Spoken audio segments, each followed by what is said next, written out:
جو نعمت ہے اس کو ڈیوائڈ کیا جا سکتا ہے؟ کیا اس نظریے کو تقسیم کیا جا سکتا ہے؟ نہیں۔ اسی لیے مسلمان حساس ہے کہ اگر یہ تقسیم مان لی گئی تو پھر حق تقسیم ہو جائے گا، وراثت تقسیم ہو جائے گی، انبیاء سے تعلق تقسیم ہو جائے گا، سب کچھ تقسیم ہو جائے گا۔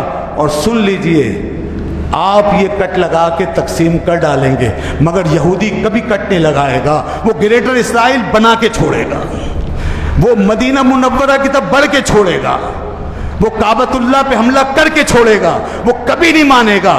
اگر کوئی گمراہ مسلمان آج اپنے دین سے دستبردار ہوتا ہے تو ہوتا رہے، کل خود دیکھے گا یہی یہودی جس کو آدھا حصہ دے کر تم ادھر بیٹھو گے وہی آگے بڑھے گا، کل تم سے مکہ اور مدینہ بھی مانگے گا۔ گریٹر اسرائیل کیا ہے؟ اس کا نقشہ کوئی نہیں بدل سکتا، وہ اس پہ چل رہا ہے، وہ آگے بڑھے گا۔ تو کون سے فیصلے کر رہے ہو؟ یہ کس سے پوچھ کے کر رہے ہو؟ انہی سے پوچھ لو، اپنے آقاؤں سے، کہ راضی ہو؟ گریٹر اسرائیل چھوڑ دو گے؟ ہم تمہیں بیت المقدس دے دیتے ہیں، گریٹر اسرائیل کا تصور نکال دو گے؟ کبھی نہیں نکالیں گے، کبھی نہیں نکالیں گے۔ جی ہاں، جیسے یہاں بھارت کے بارے میں خوش فہمیاں لے کے بیٹھے رہتے ہیں، جا کے پوچھے تو صحیح اس سے کہ وہ کن کن باتوں سے دستبردار ہو گئے، بڑے اتفاق کی پینگے بڑھاتے ہیں، سب کچھ کرتے ہیں، ان کے جناب جاسوسوں کو چھوڑتے ہیں، قاتلوں کو چھوڑنے کی کوئی باتیں ہوتی ہیں، کتنے چھوڑ دیے، سب کچھ کی۔ ان سے تو پوچھے، مندر بنا بنا کے انہیں خوش کرنا چاہتے ہو، ان کے قصیدے پڑھ کے خوش کرنا چاہتے ہو، ان کی اتنی فلمیں ڈرامے دکھائے، کیا ملا؟ مان لیا بھارت نے کہ چلو جی آپ نے حق ادا کر دیا، ہماری فلم انڈسٹری کو آدھے سے زیادہ کامیاب آپ نے بنایا، بہت شکریہ آپ کا، اب ہم آپ ساتھ رہیں گے۔ ہاں، بلکہ فلم انڈسٹری کامیاب ہی نہیں بنائی بلکہ ہماری تہذیب و تمیز تک آپ نے اپنے اوپر مسلط کر رکھی ہے، اب تمہارا ملاپ رہے گا، اب ہم آپ کا لحاظ کریں گے، کچھ نہیں ملے گا۔ اللہ نے پہلے ہی فرما دیا، ان باطلوں کے چکروں میں مت آنا، اے پیغمبر، یہود و نصارہ تم سے کبھی راضی نہیں ہوں گے، حتی تتبع ملتہم، جب تک کہ تم اپنی ملت چھوڑ کے ان کی ملت میں نہ چلے جاؤ، یہ کبھی راضی نہیں ہوں گے۔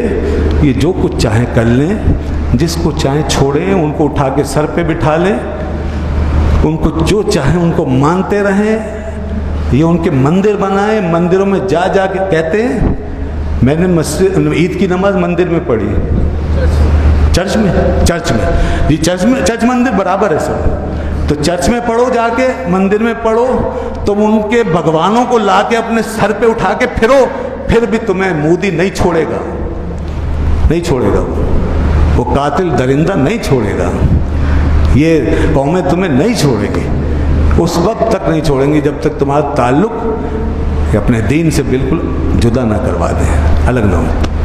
بہرحال باتیں تو بہت ہیں، ترکی نے سب کچھ چھوڑ دیا تھا، یورپ کا پورا کلچر اپنایا، مگر ایک رشتہ نہیں چھوڑا تھا، کلمہ پڑھتے تھے، مسلمان کہلاتے تھے، کبھی نہیں مانا ترکی کو۔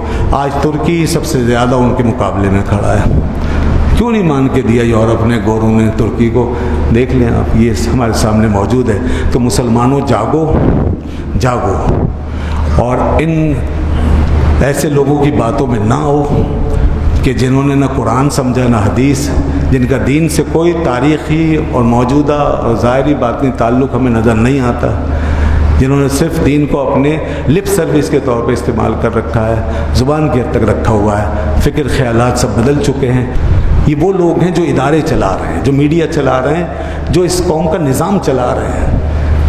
اسی لیے آج ہم تباہ ہو رہے ہیں، ہمارے بچے گمراہی کی طرف اسی لیے لڑائی چلتی رہے گی، علماء کی اور اس قسم کی ذہنیت کی چلتی رہے گی، وہ کچھ بھی کرتے رہیں، بالآخر یہ ہم اپنی آواز بلند کرتے رہیں گے کہ یہ غلط ہے، یہ راستہ غلط ہے، یہ کفر کا راستہ ہے۔ جو حق کو باطل سے جدا نہ سمجھے وہ مسلمان نہیں ہے۔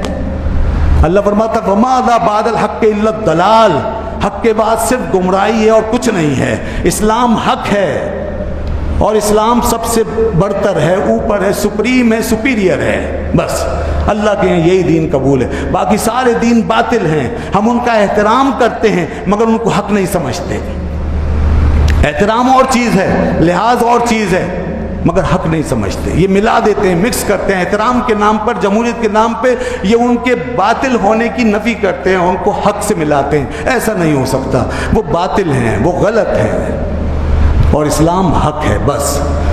اور جنت کا جو فیصلہ ہے جنت و جہنم کا وہ بھی قرآن نے کر دیا کہ جو اسلام پر مرے گا وہی اللہ کی جنت پائے گا، اور جو اس دین پہ نہیں مرے گا وہ جنت میں نہیں جائے گا.